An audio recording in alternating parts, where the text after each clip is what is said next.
Love பண்ணா வீட்ல பிரச்சனை, பண்ண மாட்டேன்னு சொன்னா வெளியில பிரச்சனை. இதுதான் பல பெண்களின் இன்றைய நிலை.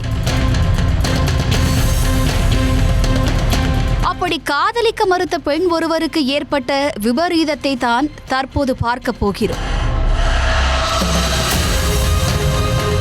கர்நாடக மாநிலம் ராய்ச்சூர் மாவட்டத்தில் உள்ள சிந்தனூர் அரசு கல்லூரியில் ஷிபா என்ற மாணவி MSc படித்து வந்தார்.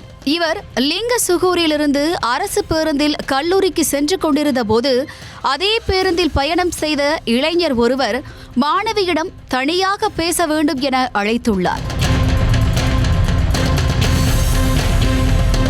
இதனால் மாணவி ஷிபா கல்லூரிக்கு செல்லாமல் அந்த இளைஞருடன் அருகில் உள்ள லே அவுட்டிற்கு சென்றுள்ளார்.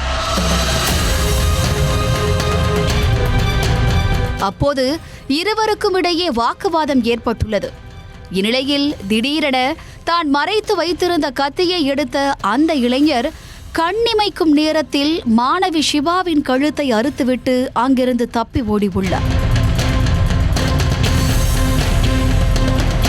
இதில் ஷிபா இரத்த வெள்ளத்தில் சரிந்து விழுந்து சம்பவ இடத்திலேயே பரிதாபமாக உயிரிழந்தார். இதனை அறிந்த ராய்ச்சூர் நகர போலீசார் சம்பவ இடத்திற்கு விரைந்து சென்று மாணவி கொலை செய்யப்பட்ட இடத்தில் ஆய்வு மேற்கொண்டனர். இதனிடையே மாணவியை கொலை செய்த இளைஞர் தானாகவே காவல் நிலையத்திற்கு சென்று சரணடைந்துள்ளார். முபீன் என்ற அந்த இளைஞர் கொடுத்த வாக்குமூலத்தில் ஷிபாவை 8 ஆண்டுகளாக தெரியும் என்றும் இருவரும் காதலித்து வந்ததாகவும் கூறியுள்ளார்.